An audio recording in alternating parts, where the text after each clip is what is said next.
Assalamualaikum warahmatullahi wabarakatuh. Halo teman-teman semuanya, kembali lagi dengan saya Unisha Fitri. Di pertemuan kali ini saya akan membahas mengenai ruang kreatif di balik layar. Nah teman-teman, film sekarang sudah berkembang jauh lebih dari sekedar tontonan hiburan. Ia menjadi media komunikasi yang mampu menyampaikan ide, pesan moral, bahkan nilai-nilai budaya. Film menyatukan cerita, tampilan visual, dan audio, sehingga bisa menghadirkan pengalaman yang lengkap bagi penontonnya.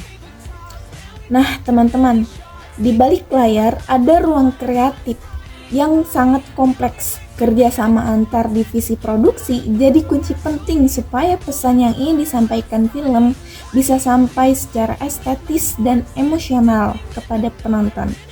Tanpa kolaborasi ini, film hanya akan jadi potongan-potongan teknis yang tidak utuh. Meski industri film makin berkembang, masalah teknis di balik layar masih sering ditemui.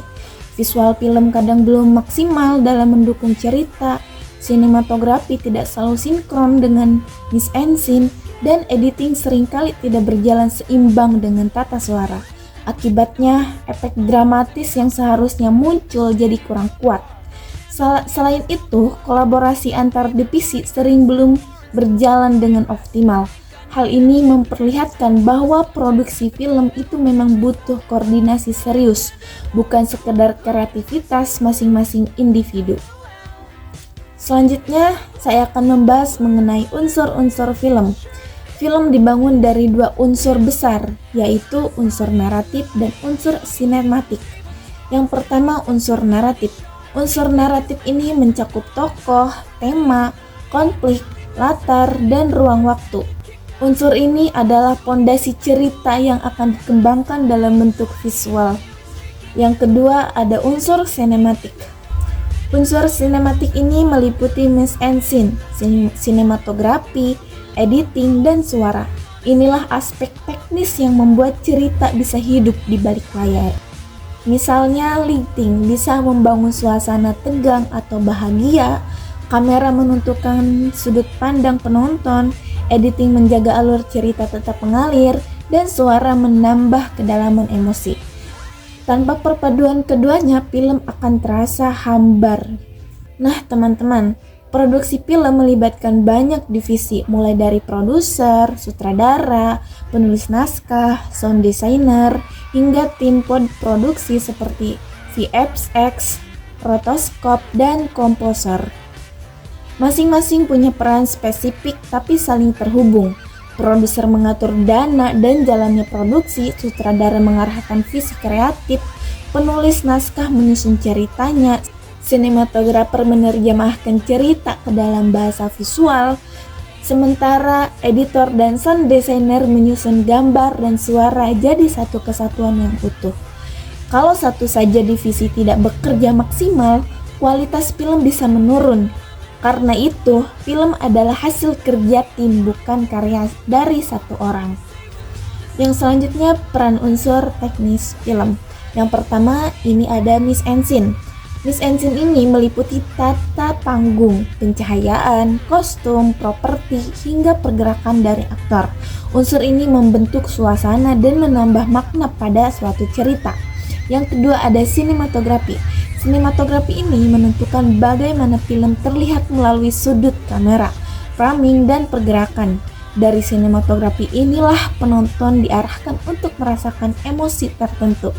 Dan yang ketiga ada editing. Editing ini merangkai potongan-potongan gambar menjadi cerita yang runtut dan emosional. Tanpa editing, film hanya kumpulan gambar tanpa makna. Dan yang keempat ada suara. Entah itu dialog, musik, efek suara, abinet menjadi elemen yang memperkuat atmosfer dan kedalaman emosional. Bahkan keheningan sekalipun bisa memberi makna tertentu. Nah teman-teman, Film pada dasarnya adalah hasil perpaduan antara kreativitas dan teknis. Tidak cukup hanya mengendalikan cerita atau teknologi, melainkan harus ada sinergi antara semua unsur teknis. Teknologi hanyalah alat bantu, sementara yang menentukan kekuatan film adalah kreativitas tim produksi, pemahaman teknis yang matang, serta koordinasi antar divisi. Nah teman-teman, di minggu lalu juga kita membahas mengenai sebuah film dengan judul Bolehkah Sekali Saja Ku Menangis. Dalam film Bolehkah Sekali Saja Ku Menangis ini yang fokusnya pada trauma dan kesehatan mental, kedua elemen ini dirancang untuk memaksimalkan empati dari para penontonnya.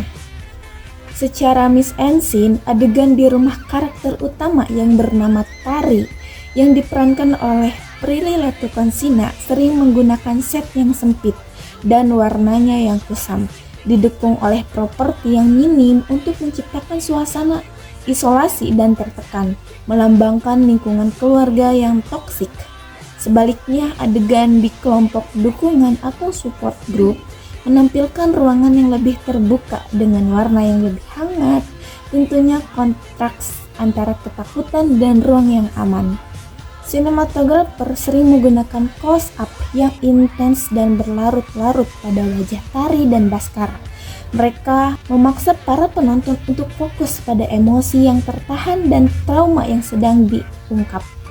Gerakan kamera mungkin digunakan dalam adegan konflik untuk menambah rasa panik, secara konsisten menyoroti karakter utama dan mengaburkan latar belakang, menegaskan bahwa perjuangan psikologis karakter adalah satu-satunya realitas dalam momen tersebut.